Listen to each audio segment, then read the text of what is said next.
First up, President Donald Trump's sweeping reciprocal tariffs on imported goods will take effect at midnight today, Divya, with China, of course, promising to fight till the end, and lawmakers from both parties, of course, expressing concerns. Globally, of course, this has led to a lot of volatility.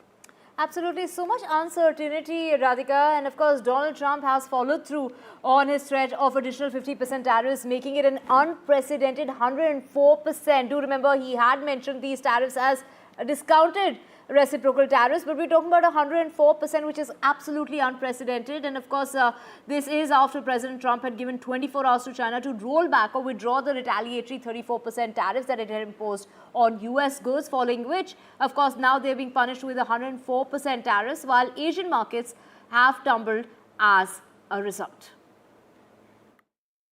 I'm proud to be the president for the workers, not the outsourcers. The president who stands up for Main Street, not Wall Street, who protects the middle class, not the political class, and who defends America, not trade cheaters all over the globe. They're trade cheaters. They cheated on us.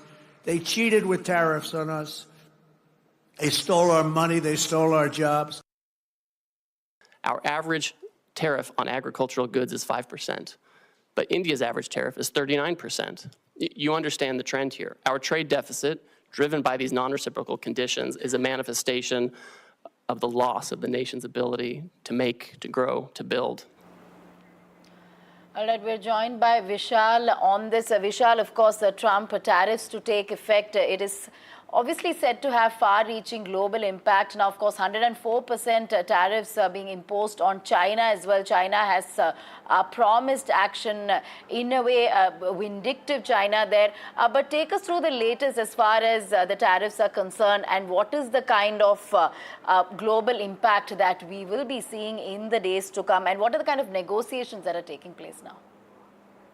Well, to start off with, when we talk about the global impact, almost no one will be left untouched due to these tariffs. These are some wide-ranging tariffs, some of the probably the widest-ranging tariffs ever imposed by the US on the rest of the world.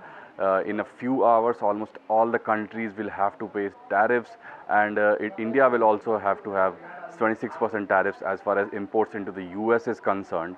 But on the other hand, US Trade Representative Jamieson Greer has said a few hours ago that Indian officials are ready to negotiate and ready to lower tariffs. So that could be a positive sign. It is too early to say anything on that front, but it could be a positive sign. And there are some reports that also suggest that India won't be retaliating with its own tariffs. So India and US are ready to negotiate. Some conversation, some deal making has been going on unofficially, and Piyush Goyal said yesterday that India is ready to handle the situation. So as far as India is concerned, it doesn't seem to be doomsday, but as far as rest of the Asian markets are concerned, it is already seeing some really bad signs. The KOSPI, the South Korean market, has almost entered the bear territory. So bear territory is something when the market falls more than 20%. So that is one of the few signs that something bad could be incoming.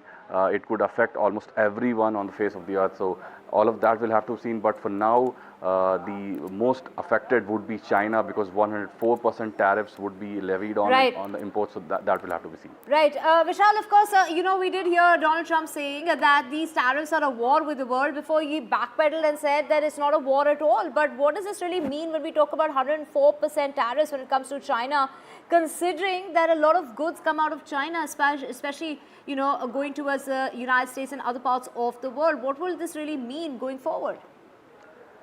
So what this means is this is a series of tariffs stacked on top of each other. It started with 7.5% tariff back in the last Trump administration, jumped to 50% tariff, and then 50% tariff, about more than 50% tariff more. So these are one tariff measures stacked on top of each other.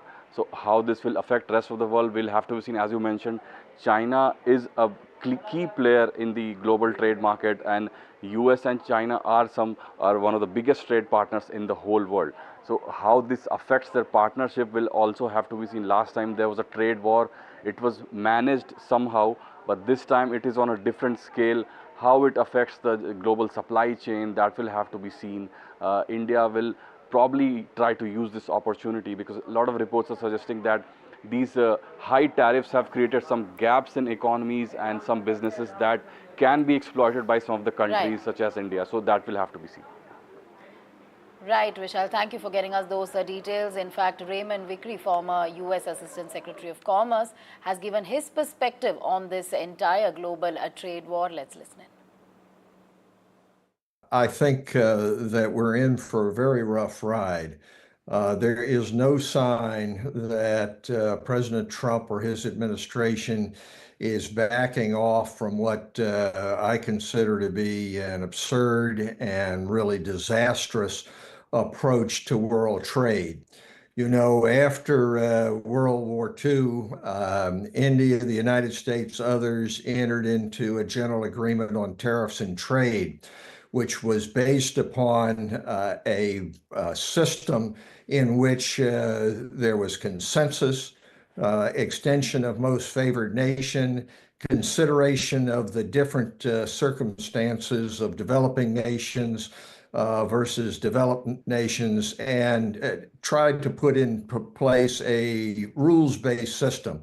What's going on now is President Trump's vision of remaking the world economy on a bilateral basis without rules. And until that changes, you're going to see the markets do what they've done for the last 4 trading days, and that is move down.